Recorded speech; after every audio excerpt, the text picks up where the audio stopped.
What is up, Boo Blazer, and everyone else? How's it going, fellas? I've got some pretty cool stuff this week, I think. Excuse me while I. There we go.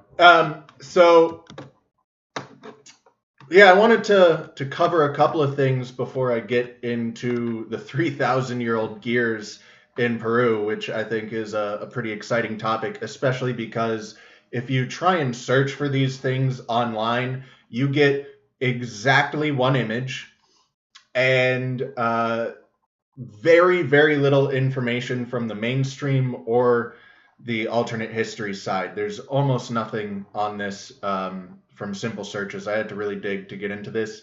But before I get into that,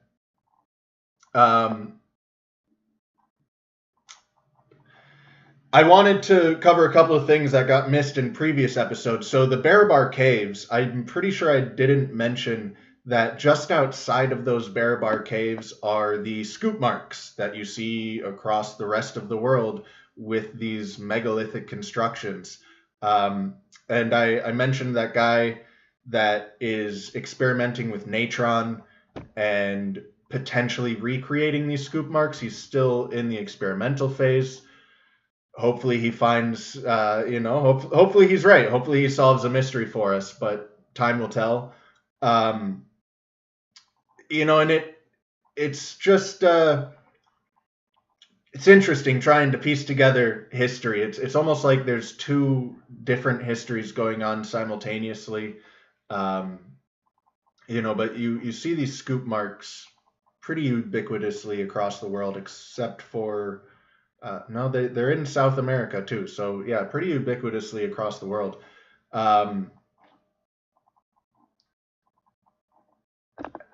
It's difficult to did all of these people independently come up with the same technique? And if they did, how have we not refigured that out in modern times? If this was such an obvious technique to create these scoop marks, how have we not figured it out when everyone across the world figured it out at different parts of the world in different time periods? And if it is this natron, and according to this guy who's working with the natron, there's these massive natron pits at these ancient sites. It's again either just blatant suppression of technology and information, or I don't know. I'm not entirely sure what to make out of it, but I thought it was interesting that those very, very precise caves in Barabar are accompanied by the scoop marks just outside of them. The other thing I wanted to cover was I had covered these last week, but these giant piles, I mean, it looks like a square pile. I'm not suggesting pyramid, but, it looks, that does not appear to me like something that a glacier left behind. I'm no glacier expert, but does that look like, something a glacier left behind to you? And these things are all over the Ural Mountains in northern Russia. And if this is evidence of some ancient mining operation or something else along those lines, this is evidence of some very, very serious stuff going on in the past. And allegedly, there's no civilizations known in this region ever. And along with those tungsten spirals, which were dated by the strata that they were found in, right? The layers of the earth, okay? And they were dated to 20 to 30,000 years ago. These are largely dismissed as some kind of fake as well. The reasons for dismissing them that people come up with, though, are totally bogus. Some have suggested that these are rocket parts, right? There's rocket launches that go on nearby. Could these have been exploded rockets that have rained down and somehow gotten into a deeper strata than, a 20 to 30,000-year-old strata layer versus being on the surface where they would be if they were recent. But these were found in 89. Okay, and we weren't. I also said that they're not quite microscopic. Some of them aren't. Some of them are. I think the biggest one was like an inch. But some of these are genuinely microscopic. we weren't making that kind of stuff in '89. So that goes out the window. Others have just suggested that they don't exist at all, that they're completely fabricated. They never existed there, but these have been tested for quite a while and by quite a few people. Interest in them seems to have disappeared at this point, but they were analyzed by like 4 different institutions. There was a few years of people looking into these things going on, and they're real, So yeah, those giant piles of rocks to me are probably the most interesting feature in the Ural Mountains that I came across. There's a lot of these piles of rocks. They all look, kind of like this, like very neatly piled up. And I don't know what that is, potential mining activity, but like that's some serious activity. If that's the result of man-made activity, that is something quite large going down, and potentially a very long time ago, especially if the dating of those tungsten spirals are relevant to this. Welcome, Boo Blazer. Old gears. Yeah, we're getting to them.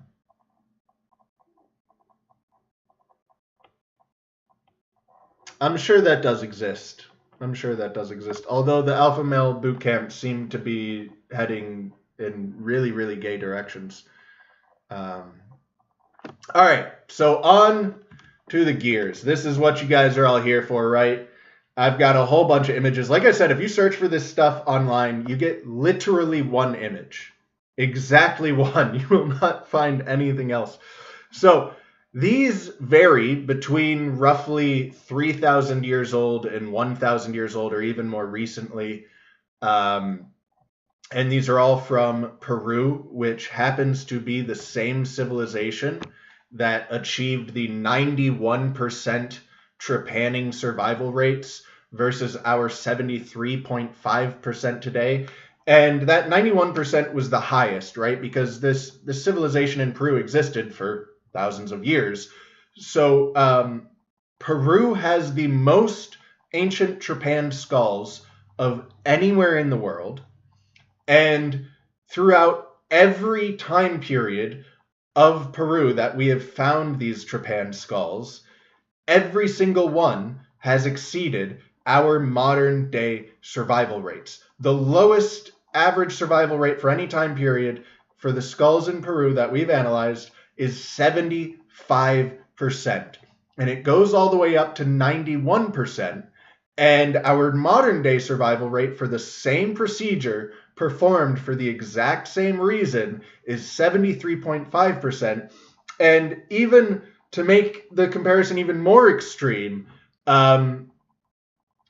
in today's survival rates, that is immediate survival. So did they survive the surgery? Did they come off of the surgery and survive the next several hours or day? And if they do, they are marked down as surviving. With those standards, we're achieving 73.5% survival rate. In ancient Peru, the only way to tell if these people survived is by looking at the cut marks on the skull itself. If the holes are smooth, it means the person survived for at least 2 or 3 months after the surgery. If they're not smoothed out, it means they died, right? So the survival rates that are already exceeding our modern day survival rates are going months out, and the gap is even larger than, presented here. So these were very intelligent people. This is a gear, a disc with some teeth on it, with some birds in the middle. You'll see that Quetzal, I'm a little foggy. It's either the Quetzal bird or the Coatl bird, because Quetzalcoatl that's part of his name is this bird. And it's a silly little duck looking thing. Here's a different gear, different disc with teeth on it, and again, looks like some Quetzal bird heads on there. You got this one, all kinds of different styles here. You see that nice, perfectly round, shaft in the center. Yet another one, very similar to the last one. Looks like the center of that one's a little offset. Just a round disc, little copper wheel there. Another toothed disc with a little break there. It's got angles on this one. It almost looks like a saw blade, except it's way too fat. All right. And you can see that very nice, clean, cylindrical, sleeve there, whatever the terminology. Again, a very clean, right to go on an axle potentially. Okay, you got your 5-pointed star there. These pictures look like they're a little distorted, but another one, lots and lots of pictures here. There's even more pictures, by the way. I got these pictures. The link is in the description to the Museo Larco. That's where I ultimately found all of this stuff, because these gears were first written about by Larco in a book he titled Peru. And that's pretty much the only information you're going to find online. And then I managed to track down his museum and go through the catalog. I looked at thousands of pictures, literally thousands of pictures, and they were all very, very cool. Check out the catalog on Museo Larco. It's very cool. All kinds of stuff, all kinds of very interesting stuff. Here is a bowl that is made out of 2 different metal alloys and welded together. There's all kinds of drawings on it, but you can't really make them out too well. But welding 2 different types of metal together is pretty advanced stuff there. This is a very nice looking bowl, gold and silver, and welded down the middle. Very, very cool. Some interesting stuff. Another gear. This one's pretty thin. Much thinner than the others. This one almost looks like it could be a saw blade, potentially. Another just disc with a little pattern on it. This one is gold plated, and this one is 3,000 years old. One of the things that I noticed when looking through all of these pictures is that the oldest ones were often in the best condition. Another thing I noticed was that the dating is, take the dating with a big grain of salt. I always say this, and I don't know what dating methods were used. I don't know how they came to these numbers. Very little information was provided. Great pictures, but very little information. And I requested the academic portal from the museum. I tried to get access, and I just haven't heard back from them yet. I'm not sure if I will.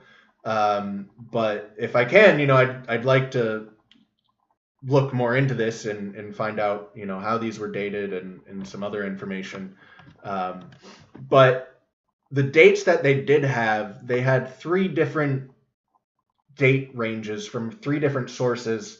Not every artifact was given 3 different dates, but some of them were. And on some of the artifacts, these dates lined up relatively well. On some of them, you'd have one that was saying 3,000 years old, one that was saying 300 years old. So again, take this dating with a huge grain of salt. But, this one had 2 date ranges pointing to roughly 3,000 years ago. Gold plated. I think this one as well, potentially. But the oldest ones are often in the best condition, and some of the more rougher ones are newer. I mean, that is just some clean metalwork. Like, look how round that is. Look how perfect the shape is. That's some clean stuff right there. Another Quetzal bird, another many-toothed disc, 3,000 years old again. This one in very rough shape here, 1,000 years old. So I saw a lot of that.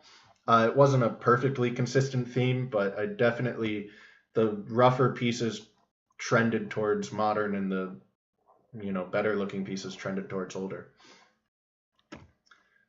So all of these are unique gears. I only took a portion of the gears that they had on the website. This is also copper. Kind of looks like a stone, but this is also copper, some type of copper alloy. They were making all kinds of copper alloys, by the way, and all kinds of metal alloys. These people were smelting at least 3,000 years ago. So, the narrative of these South American natives being primitive savages, of being in the Stone Age, of not having smelting technology, it's absolutely false. I mean, they were doing this at least 3,000 years ago and doing so quite well. And I've got a couple pieces coming up that are really, really like artistically impressive. Yeah, man, and we see some really incredible capabilities in the past, don't we? It's not like lobotomies. It's like when you get bashed in the head with a club and you get a skull fracture and your brain starts swelling and they cut out a piece of your skull to relieve the pressure and survive your life and save your life, so you survive. And this is what they were doing a lot in Peru. I'll talk a little bit more about this in a couple minutes. I'm holding off on a little bit of information, trying to hold off, that I'll get to in a minute. Good. Okay, so Mr. Boo Blazer, good observation, but also I took the gears that were in good shape. There's a lot more in the archive of that website, of the museum's website, that I linked in the description. So there are many more of these, and I took the best ones because I couldn't show you all of them. It's too many. There's a lot of these things. So yes, very good observation, but you might go look at them yourself. Yet again, and here's a very interesting one. It's pretty rough looking, very corroded, but this has diagonal. Look at this. This looks very like some modern machinery. I've seen things just like this. This is a very interesting piece here. And this not related to the gears, but one of the other interesting things that this museum has is a shitload of miniatures. So this is less than 5.5 inches tall from base, to the tops of these spouts. This is a double spouted vase or jug or whatever. Less than 5.5 inches tall. And there's a ton of this miniature stuff. And they have all kinds of miniature stuff. There's tons of miniature figurines, but then they have things like these vases and miniature silverware. Little spoons and knives and forks. Very, very, very tiny. So why, right? I mean, we like miniatures today, but I don't know. There's tons of this miniature stuff, and if you look at their art, they like to draw little people and depict little people in their figurines. Also, lots of very interesting people. There's like a big-nosed goblin type guy that pops up a lot in their art. But there's also, like, they sort of worshipped dwarves. They believed... I don't know if this is I think this was the Peruvians, actually, that they believed a dwarf built one of their great structures, like, overnight in a single night. That's the myth associated with it, right? And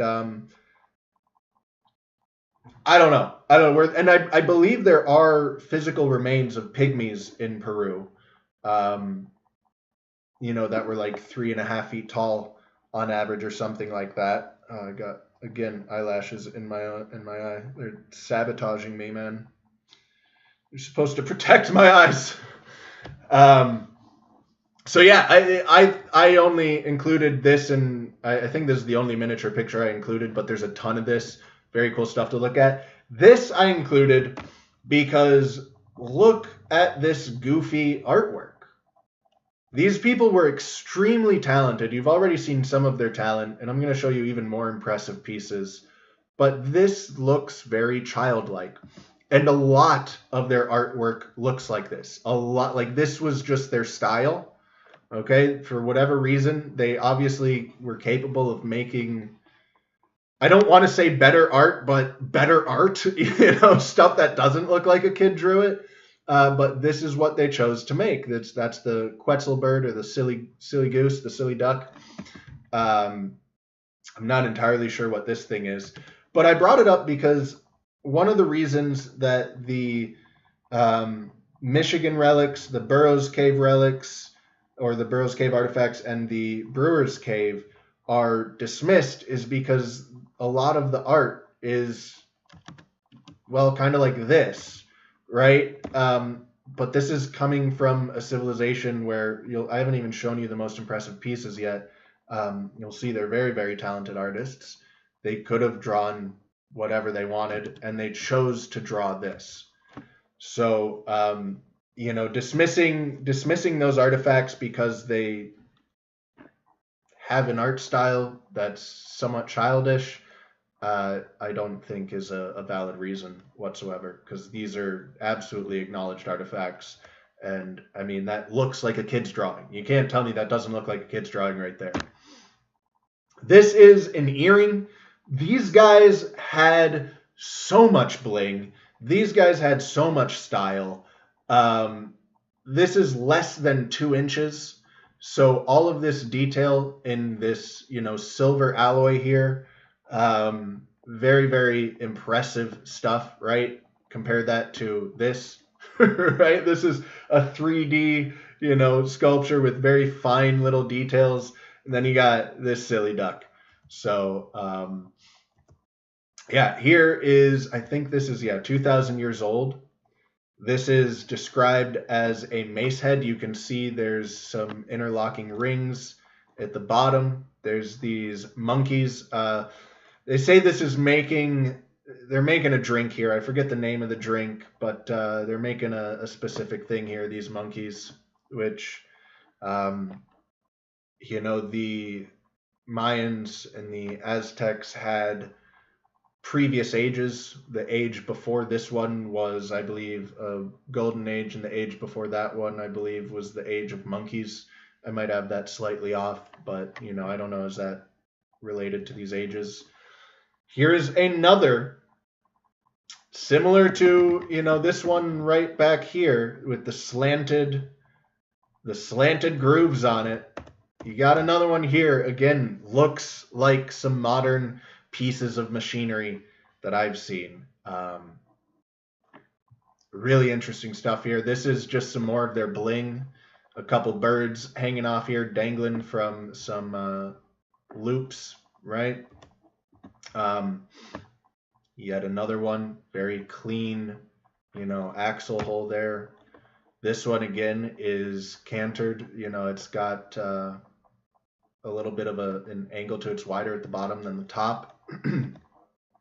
Again, looks like some very modern machinery that I've seen. It's got a bit of that angle, again, more narrow at the top than the bottom. Even more a shorter, and even like, you're telling me that doesn't look like some modern gears to you guys? Because it sure as hell does. I mean, goodness gracious. Another earring, again, less than 2 inches. And that's a dude blowing another dude. Here's a bunch of faces, and they've got a ton of these things. This is just one picture. They've got like an entire room just stacked full of these things from floor to ceiling. There's one of those big-nosed people that you see. There's a very straight nose, don't know what kind of face that is, but looks diverse to me, and this is just one photo. They have tons of these things. I thought it was very interesting. And just to keep in mind, I think I'll actually pull it up on a map to see where Peru is, because the idea of white people, making it to Peru is, to me, a little bit of a stretch, maybe. So, if anyone was coming from North Africa, the Mediterranean, because of the winds, you're quite likely to land in Brazil, it would seem, and there, we do have evidence of that Roman shipwreck off of the coast of Brazil. Then you got a whole lot of land to cover before you get to Peru. I'm not saying it's impossible, but it is very interesting how they have so many different facial features. You can check this out. You can go look through the whole catalog. It's really, really a cool museum. And yeah, I don't know. I mean, that looks like a lot like a northern Native American to me there, you know. Again, you can look through all the faces. You'll see a lot of interesting things, a lot of interesting characteristics. I just thought this guy was interesting. He's another miniature. He had something in his hand there, right? This is like a little action figure almost with little accessories. There's just a lot. And look at the quality of art here, right? It is cartoony still. Like the proportions aren't quite right. Like it is toy-like or childlike in certain ways, but it's also very well done, right? So, you know, and there's a lot of really, you got the little animal figurines down here. I mean, these people were very talented is what I'm getting at, you know, but they still have some retarded looking art. I kind of dig the style, but it is very childish. And yeah, some more gears. This was from the video for Vlad9VT down there in the corner, right? And he had this image here. This image on the right, by the way, is the only image you get if you search for these things. This is the only image that comes up. He had this image along with it. That image on the left is not from Peru. And if you look, you'll see there's a difference here. All the gears I've shown you so far have circular holes in the middle. These have square or rectangular. These are actually from Egypt. And this is going to have to be the next thing I look into because I don't know when exactly these are from. I'm not sure they know when exactly these are from. These are in the Cairo Museum, but there's not any information along with them in the Cairo Museum. And these are according to the mainstream, part of a crown. Okay, so this is part of a royal headdress, but those are some pretty hefty chunks of copper. I don't know about they're like a couple inches thick there. That would be a very heavy piece of metal to be wearing as not even an entire crown, just as a part of one. So I got to look into that a little bit more. But these are not from Peru. Those are from Egypt. Here we have some very impressive art again. Okay, this is another mace head with many interlocking rings here. This is all copper alloy. I think these are monkeys. It looks like you got some little chomps from Mario here, or whatever they're called, right? But I mean, this is incredibly talented metalwork here. Very, very, very skilled stuff going on here. This is all smelted, by the way. They used a lost wax technique, supposedly, so they would make a mold out of wax and then they would pour in the copper. Doesn't necessarily fully explain things like this with like the interlocking pieces, but these guys were very talented. And these are thousands of years old, right? So they still look great today. Imagine these things when they were brand new. Look at that little Mario chomp thing. Some vases. I guess they're again making that sacred drink or whatever here. The monkeys filling up some jugs. Just another angle of it. Hopefully the same thing that happened last week doesn't happen again, but it might. So if it does, I'll get rid of Zoom and find something else for next week. But I might have a 10-minute waiting period. I looked online at their website. They updated their terms of service the 15th, but nothing about a 10-minute waiting period was on it. So this is, according to the mainstream, a bird. Doesn't doesn't look like a bird to me. Could that be representing something technological? I don't know. Doesn't look like a bird, though. I think this was also described as a bird. Doesn't look like a bird to me. And you see these spirals coming out. Those were on a lot of pieces. And yet another earring with the same figure and everything in it. Another earring with, I guess those are running monkeys. I'm not sure what animal that is. Interesting little animal. So, are these really ancient gears? Well, I showed you a couple of mace heads in there, the very fancy ones, and this is what these are attributed to being, according to the mainstream history, is the heads of clubs and maces. And yeah, I'll look into the Molinillo whisk to see what they are. You guys are already noticing issues. There's no wear and tear on them. Again, I selected the pictures of the cleanest ones. There are ones that are heavily worn and torn. But looking at the thousands of pictures, they're very clearly, I mean, this is like a real artistic ceremonial mace head, right? But there were a lot that were just obviously straight up mace heads, and they had this same, you know, when I was looking at this, I was like, man, that, yeah, you can lock things in with a perfectly cylindrical, you know, borehole like that, but I would think maybe having some kind of narrowing or something in there to lock it in better might be better. None of these were found with the wooden shafts, as far as I can tell, but again, very little information. So unless I get access to the academic portal, I probably won't know that for sure. You know, some of them like this really truly look like some modern machinery. But, I mean, this doesn't actually look like a gear. That's not actually the right shape, right? And there were several examples that I did not include in here. Many examples where they clearly are just mace heads, and they're not gears at all. They don't represent gears at all.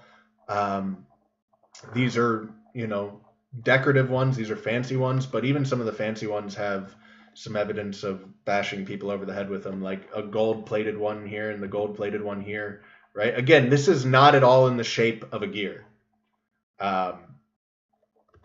Having said that, I do believe these are mace heads. Having said that, the civilization that tracked precession accurately and was smelting these metals, welding different metal alloys together, understanding all of these metal alloys, and creating the components of wheels and gears for thousands of years, right? If you're taking the dating at face value, for thousands of years, these people were creating these components that are wheels and gears. And you want to suggest to me that this same group of people who created everything they created, the megaliths in the Peruvian mountains, the processional calendars, you know, that they were working with these components for thousands of years, and no one at any point put two and two together and actually realized that this could be a wheel or a gear. Because allegedly they didn't have the wheel. According to the mainstream history, they did not have the wheel in Peru.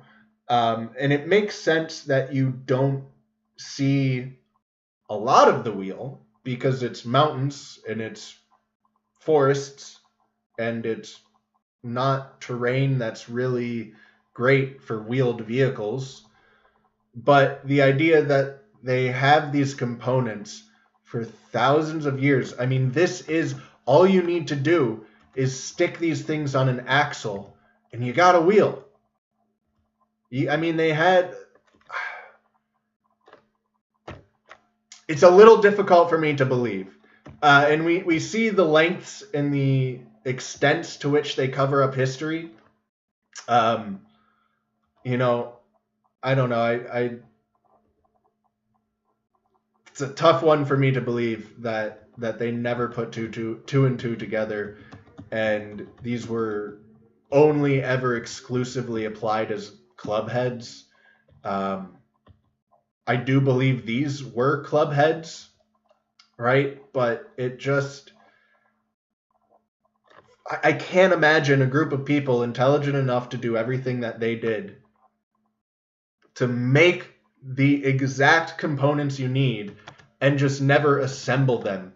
No one ever once thinks to utilize it in that method and manner, which could explain, somewhat at least, how they got those massive megaliths on the tops of those mountains. They're huge chunks of granite that are way up there in elevation. Gears would certainly help explain that a lot.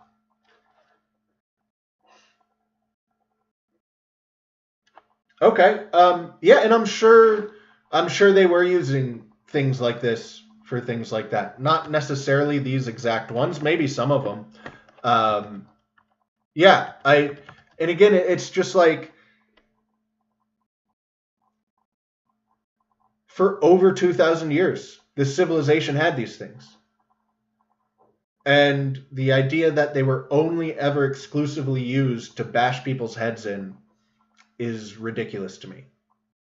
So whether they were being used as whisks, whether they were being used as gears, whether they were being used as wheels, all of the above and a whole bunch of other things, it would not surprise me at all. I'd be far more surprised that these things only ever exclusively bashed heads.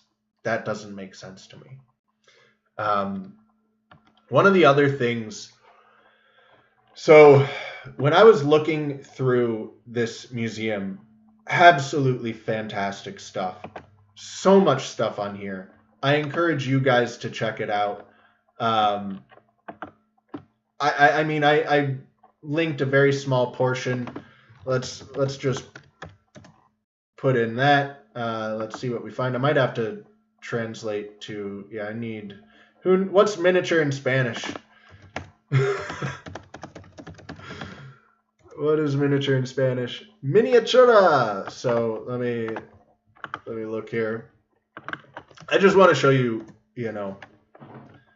some cool stuff. But there's thousands of images on here. It looks like 44,711 images on here of different unique artifacts.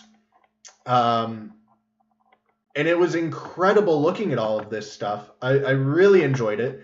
And it made me incredibly sad, because I think of NAGPRA and the fact that none of this is available in the United States anymore. You can, get look at the whole thing and get more images, right? So it's a very cool website. I encourage you guys to check it out. But NAGPRA has made all of that kind of stuff that's found in America 100% illegal for the public to know anything about. There are absolutely zero types of display allowed of any pre-Columbian artifact in the United States of America as of January 12th of this year. And I'm repeating all of this because what the fuck does that comment mean, Mr. Watson? So I'm repeating all of this in case there's new viewers, right? As of January 12th of this year, NAGPRA made all American history, all pre-Columbian, and a lot of post-Columbian too, any native history, 100% illegal for the public to know about. You are not allowed to see the artifacts. You're not allowed to see images of the artifacts. You're not allowed to see recreations of the artifacts. You're not allowed to see artistic depictions of the artifacts. You are not allowed to see written descriptions of these artifacts. So even research papers,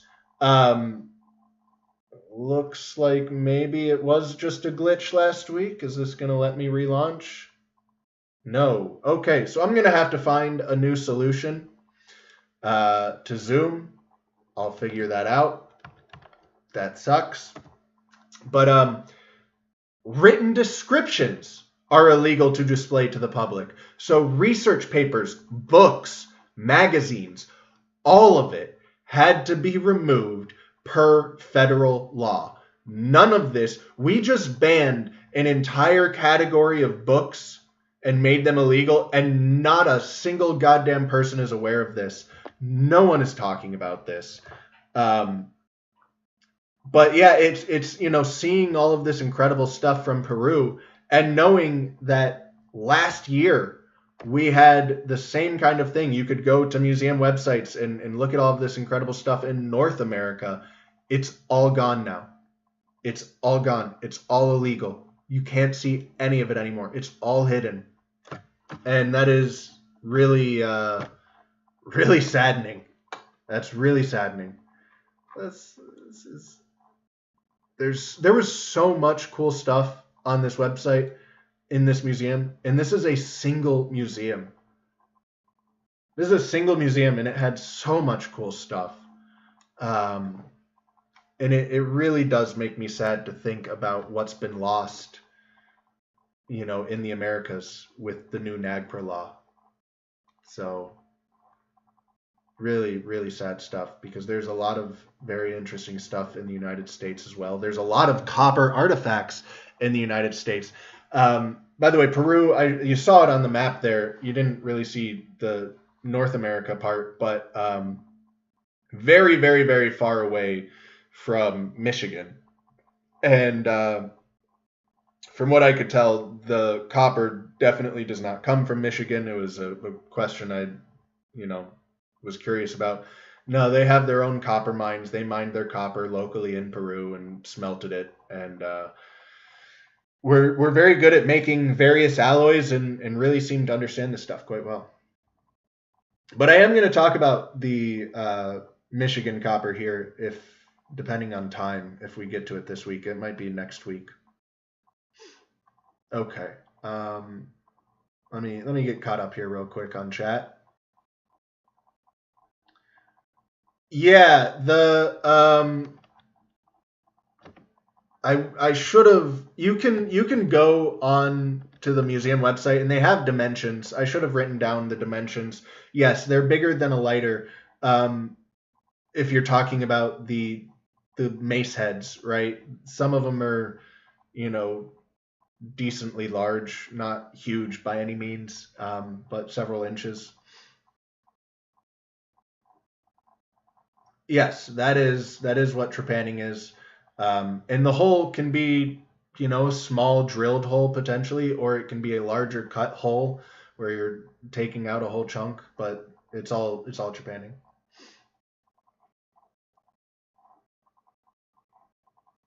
Yeah. I don't know if Mr. Watson was already onto the fact that they were mace heads, but maybe. Yeah.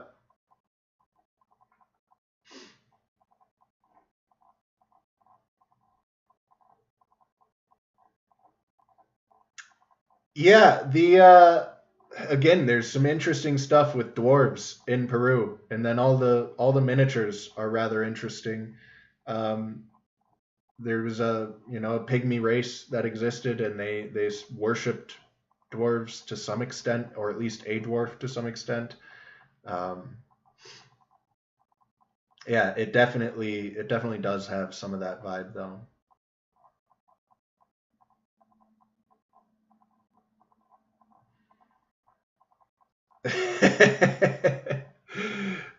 What if she was a monkey? You still you want it then? Because it looks like it's usually monkeys making that stuff. Yeah, I think depending on how the gears were used, for sure, because they had all kinds of different metal alloys. So some of this stuff is pure copper, some of this stuff is copper and silver, or copper and you know uh, whatever, right? So they had arsenical bronze for sure. I think I with the images I'm showing you, I don't think there's any evidence to suggest these are gears. I provided my reasoning to suggest that the idea that they never figured out that these things could be used as gears or wheels or something else, I think is a stretch, considering they had them for over 2,000 years and everything else that they were doing.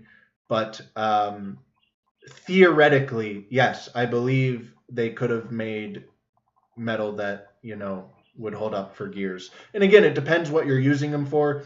If you've got the weight of one of those 80-ton stones that they're trying to haul up a mountain, and all of that weight is on a single gear, you know, probably it's not going to hold up onto in that regard. But there's a ton of these things, right? So they could make many gears. They could have them in series. They could have them in parallel, and distribute that weight. And I think they absolutely could have used them that way.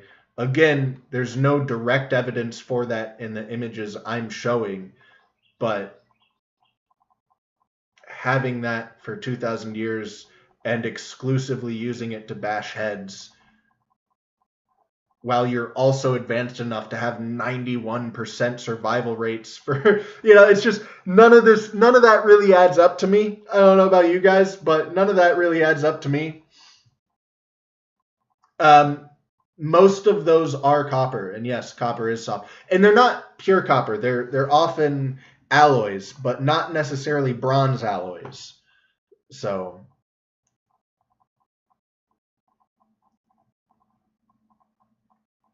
yeah, again, Peru's really far from the Minoans and the Phoenicians, but there is one little piece of evidence to suggest that the Phoenicians were potentially interacting with the Olmecs, right?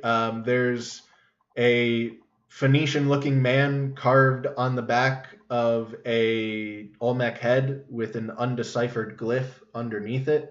He's got Phoenician wardrobe on, you know, from shoes to robe and the pointy little hat. So, you know, I definitely don't write off the possibility of other groups making it to Peru, especially when you look at all the faces, right? The faces in their gallery, lots and lots and lots of faces, lots and lots of different features. But it is a very far journey. I will say, for most of the world, Peru is a really distant place. So we know that they made it to other parts of the world or other parts of the Americas. It's certainly not impossible, but I'm not sure.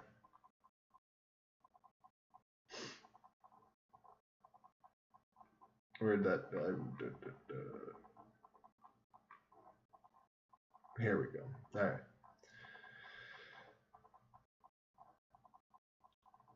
Yeah, I'd like to. What the fuck you mean there, you little bitch? No, but what do you mean for real? What is? uh, huh. I don't know what a Galil rifle is, so, but yeah. I mean, does it make sense to you that they're making these components exactly as they would need to be making these components to make them a wheel or something else, and they just never ever ever figure that out over the course of thousands of years? I can't believe that. That is a great question, Mr. Slav. And I think if it's recorded in like a video, then it probably would. With how broadly this law is applied, I think it would. Because now you have for one, you could like throw a transcript on there, right? You know, closed captions. Now you've got written description of it. So I think they probably would have to technically pull that down. And the law applies to any institution or corporation or anything, right, that has ever accepted a single cent of federal money at any point in time in history. So since they've existed, if they've ever taken a single cent of federal money, they come under NAGPRA. So this applies to pretty much every company in the United States. Certainly like Borders and stuff, they've definitely taken federal money, especially after COVID, right? I don't know if I actually asked a NAGPRA law expert, and he did not answer this question. He did answer another question, but he opted not to answer the question, does this apply to individuals who received COVID stimulus checks? I don't know. It could be that broad, but it definitely applies to any company. Every single state, because every single state accepts money from the federal government. So every single branch of a state government and anything that falls under that is susceptible to this. Police actually are like the most frequent people encountering NAGPRA laws, because anytime like a body's found, right, in a construction site or whatever, the police are called, and the police fall under NAGPRA laws. Everything falls under these NAGPRA laws. So, but if you were to give the presentation in person, I feel like an oral narration would have to be allowed. That violates the First Amendment. Not that they have any issue violating our basic rights, but I think an oral presentation in person probably would be legal, but you couldn't record it and post it up.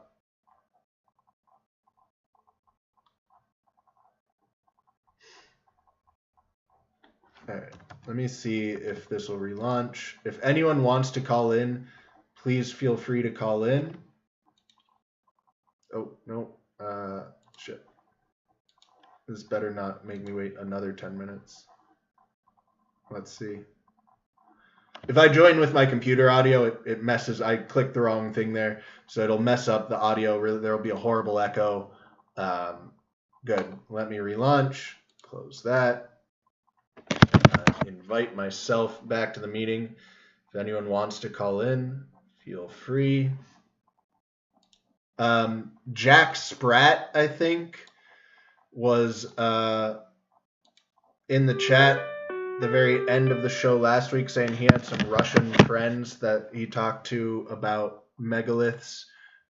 So, hey man, if you've got some cool stories to share, feel free to call in and share them. I'd like to hear them.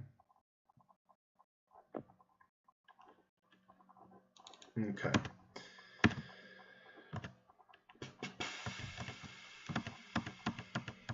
There's other stuff I have to talk about, but I think I might save it for next week, because we're coming up on an hour here.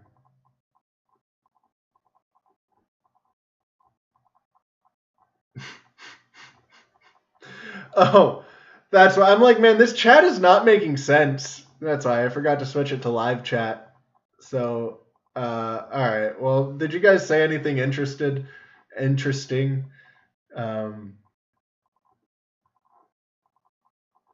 Yeah, absolutely, Mr. Laser. And I absolutely agree with that.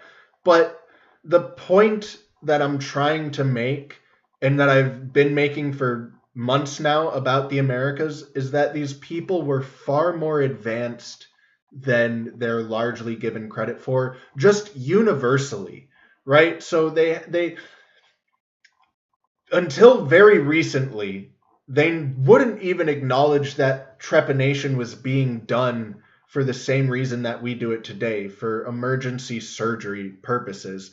They were still sticking to the narrative of, they were trying to get evil spirits out of their head. Like, the mainstream really, really treats these people as fucking retarded. Like, really fucking retarded. They are absolute idiots, according to the mainstream. These people truly are simple savages, according to the mainstream, which is the same mainstream that calls you racist if you suggest anything other than what they suggest. Even if you're going, hey, these people were way more advanced, they go, you fucking racist, you're dismissing the capabilities of the natives, you goddamn Nazi. So, it's utterly ridiculous.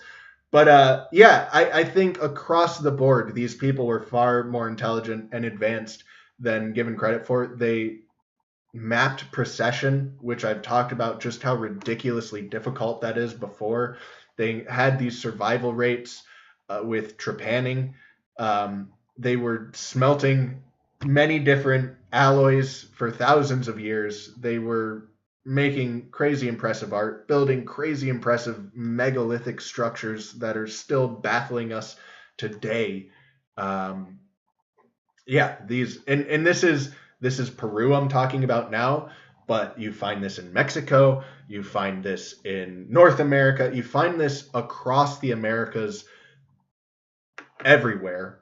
These people were way more advanced. I don't think I dropped the link. I started to drop the link and then I got distracted. So let me drop this link here. If you want to call in, don't use the pinned message. I did drop the link. Whatever. It's all good. So yeah, medicine, gears, right? Construction, everything. These people were very intelligent. These people were doing very, very impressive things. Wicked interesting shit.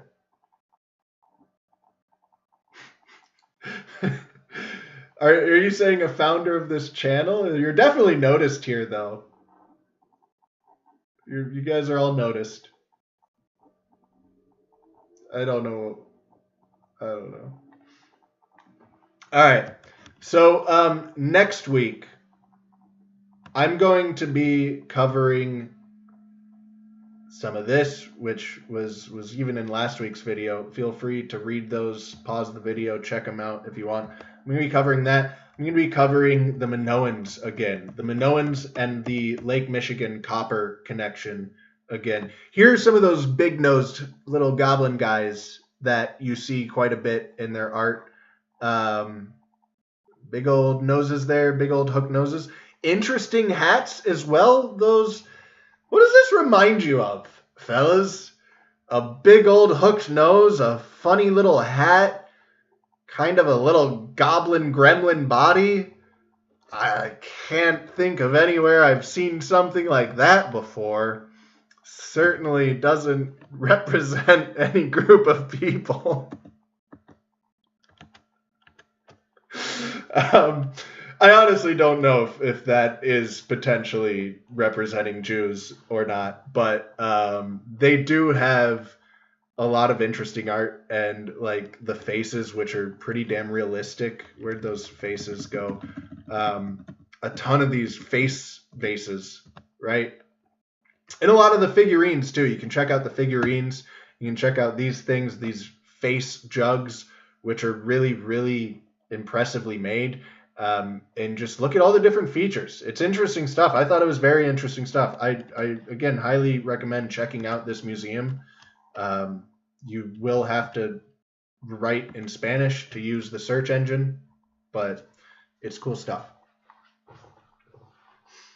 So yeah, next week talking about, yeah, that's right, they are merchants. Talking about the Minoans, got some more evidence that they're over here. I think I'm going to wrap up this episode. Again, if anyone wants to call in, feel free. Otherwise, I'm going to say peace out. Yeah, I was quite confused with the chat. I got to remember to switch it. I wish I could just leave it as a live chat permanently, but it defaults back to top chat every single time I launch this program. Also, if you guys have recommendations, I think people have recommended Streamlabs and StreamYard, but I do need to find an alternative for Zoom now. So I guess drop it in the comments down below, not in the live chat. And, give me a like if you like this. There's not a single other video covering these gears. Vlad9VT has a video where he briefly mentions them, and he goes, look, these gears are from Peru in ancient times. And that's really all he says. And if you look online, you're not finding jack shit. You find one image, exactly one image, and you find the same copy and pasted sentences, hardly even a paragraph for the mainstream and for the alternative. This is all you get. So, I think, and again, I need to look into the Egyptian aspect here, because I don't know about you guys, but those look like where the hell's the image at? Where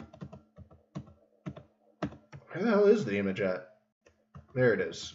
Okay. Those look like some pretty, maybe not that one, right? But like, that looks like a hefty chunk of metal to be wearing on your head as just a part of a crown. And it's got the square hole in it, which could, be even more indicative of gear functions. These are snakes, though, or at least alleged to be snakes.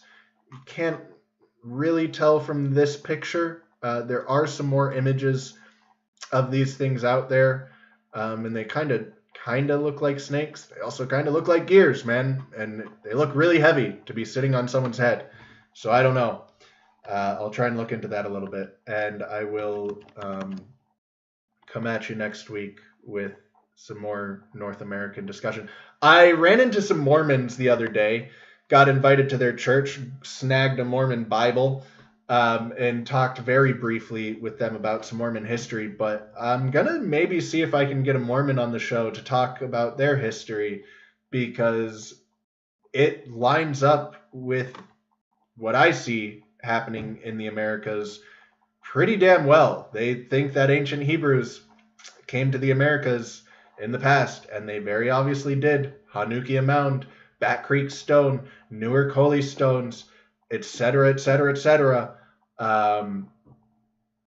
So yeah, I think that would be cool. Get one of them on to talk about their history. If I can, I'll see if I can swing it. I'll see if I can get access to the, academic portal for this Peruvian museum. I know if it's an America, United States museum, I definitely would not be given access. The fact I haven't heard back isn't really encouraging, but maybe it's a little different in Peru. Maybe I can get in there. And if you guys have any guests you want me to try and get on, let me know. If you provide their contact information, I guarantee I'll reach out to them. Otherwise, leave a like, leave a comment, sub, and I'll catch you guys next week. Peace out.